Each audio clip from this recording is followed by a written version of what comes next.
everyone, Soundwave 884 here, the episode of Battle of the Bots. This is episode 9, Warzone.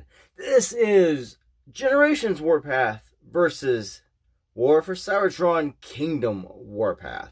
This was voted on 2 months ago. Yes, I am way behind, and I will apologize immensely for being late. There's just so much stuff going on right now, and I am just now starting to get back into the groove to make videos. This is 2 months in the making, and it's probably a big ass letdown. But it is Generations Warpath taking on Kingdom Warpath. You can see into my man cave back there. I really need to get busy and clean that up. This is my review room right here. I'm going to do these Battle of the Bots. But first, let's get to, if you're not a subscriber, please click the subscribe button down below.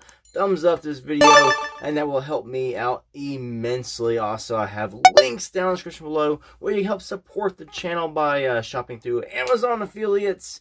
I do have pre-orders up down there for like stuff you can order from Entertainment Earth, and you know, stuff for that will help my channel as well. And I also do sell a t-shirt, which I do wear a lot. I'm not actually wearing it right now, but it is some merch on teespring.com down there as well. Anyway, let's get to Battle of the Bots Warzone.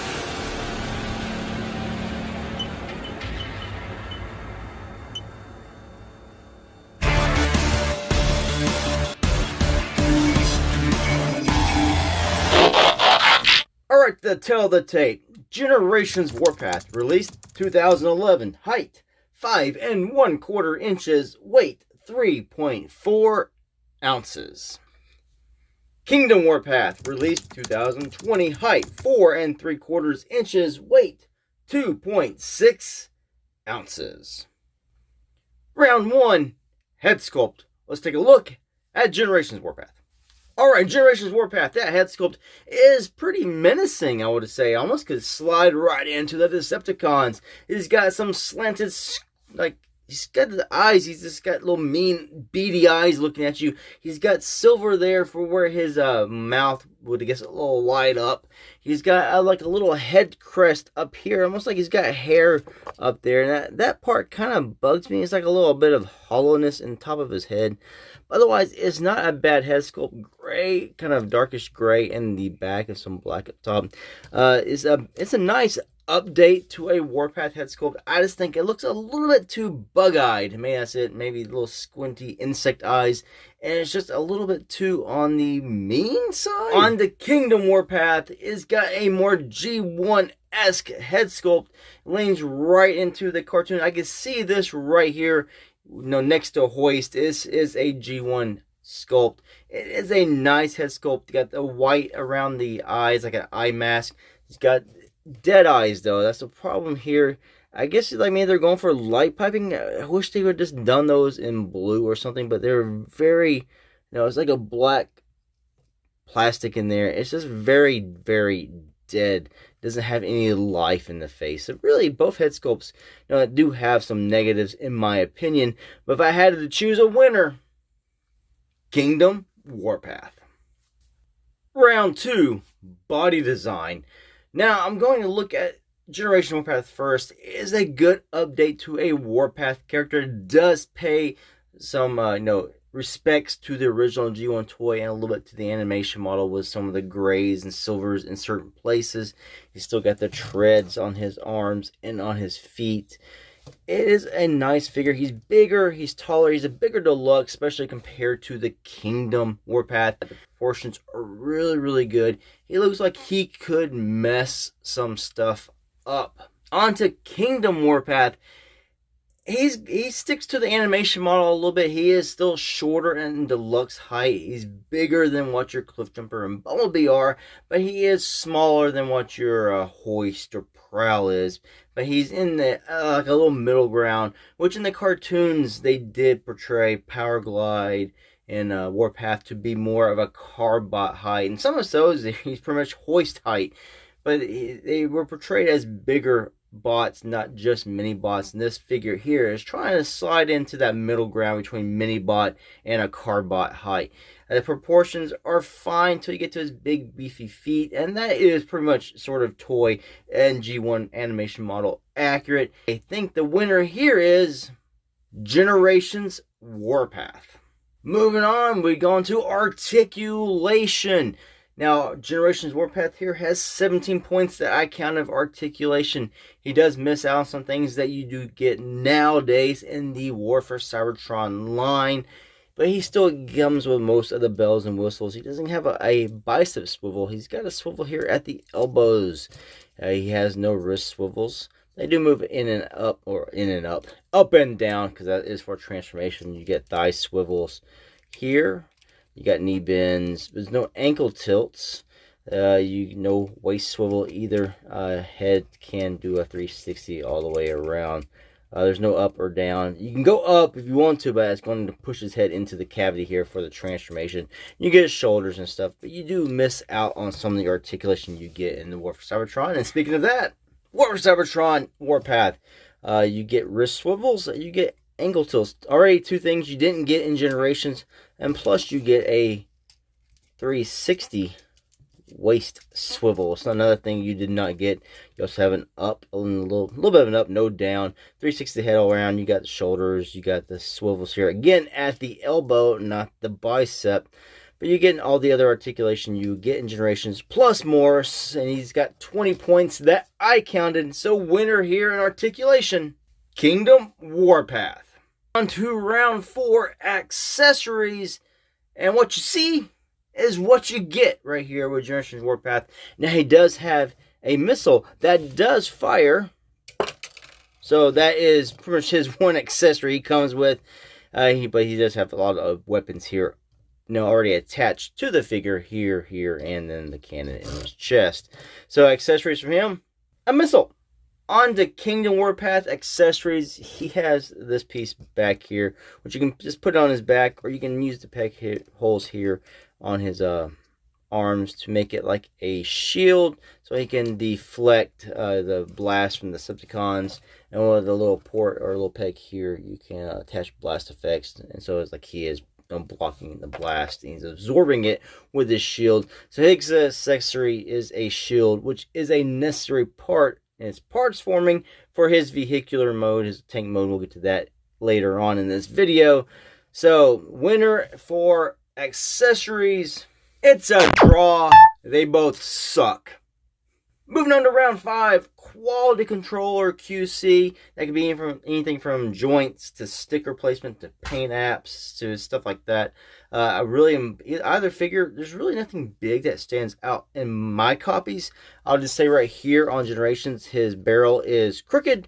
I can't fix that. It bugs the crap out of me. It really irritates my OCD. I just want to straighten it. I want to straighten it. But yeah, otherwise there's nothing major on this figure. Let's move on to Kingdom Warpath. My major issue, and I'll point this out again later on most likely, is the paint apps are very, very sloppy here at the elbows and his arms. The white shines through a whole lot, and it's just the red. It's not applied thoroughly enough in my opinion. Also, some of the plastic is very thin and panelly. He's got more hollow bits. It's not really QC, but the thin panelly plastic, it's just you feel like you might break it. So that is not really a QC problem. That is something just to watch out for. So I would say the winner for better quality overall, Generations Warpath. Alright, so transformation for Generations Warpath. It's a pain in the butt. You really got to line some things up. It is not difficult, and it's pretty intuitive once you get started to figure out where things go. The hardest part is probably just figuring out how you got to do his back, arms, and legs. But just by looking at the treads, you can pretty much figure out how to transform this guy. And he does peg in very well. So many panels! He is very panelly on the legs, and there's a lot of moving things around to figure this guy out. So he's got a little more complex transformation than some deluxe figures, and it seems to be more complex than the Generations Warpath. So winner for transformation, Generations Warpath. Just make sure you remove the missile, otherwise you might fire this thing off while you're transforming it and either lose the missile or just might shoot your own eye out. You'll shoot your eye out, kid. Alright, so first up in alt mode, we got Generations Warpath. Now, this doesn't look like anything like the original G1 toy or his cartoon animation model. It's just like a Cybertronian-like tank or a made-up militarized tank. It does have a lot of weapons here on the tank mode. You got this right here, you got this on the side, and this right here. And these still can move with the pinned-in hinges here, so you can move them differently. This goes up to here, and you can 360 the tank turn around really easy. It's not loose or anything. It's just there's really not much resistance there. On the sides we have Zowie and we have Kapow, which sort of imitate the way he talked in the G1 cartoon. Now this missile here, just like in robot mode, will fire, and tank mode fires really good. Now I don't really like the back pieces here. They just kind of slide up in these grooves to lock in, but it's very easy to knock them out. Also, I don't like that he doesn't look solid enough, in my opinion, in tank mode. I like a little more solid look. Now let's move on to Kingdom Warpath. Now I really do like this. You can say, hey, you're just biased to G1. Well, this does look like G1 toy and somewhat like the animation model. It's a good mix of toy and toon. It looks really solid. It rolls pretty good. Just that one rolls too. This one just rolls better. You can move this up to there, and this can spin around 360. There's a little more resistance on this one, so you gotta just move it a little bit harder. And this one here will support blast effects. No firing missile for this, and that does collapse in and out as well, so you can move that in and out. So that is one thing that it can do. I just like the more solid look to the tank mode here. But to make it this solid look, you have to have this piece here, which is parts forming. And I know a lot of people do not like parts forming. Probably my biggest complaint, though, in the tank mode is right here, where they just kind of went very lazy with the paint app. So the white just really shines through. I really don't like that in tank mode. Don't mind it as much in robot mode. But like I said, you really have this piece here, and it's really essential to the transformation, because if you don't have that, this isn't staying tabbed together. So my pick for winner in alt mode, blam, zam, bam, Kingdom Warpath. Did I say Pam? I did say Pam. Hey Pam, how you doing? Alright, so we've come to find out who has won Battle of the Bots number 9 Warzone. Doing my tallies, it is a tie 3-3. So I did pose a question on my YouTube community page 2 months ago, asking which was your favorite of these two figures, and I will use your votes to determine the winner here in Battle of the Bots. Let's see who won. War for Cybertron Kingdom Warpath.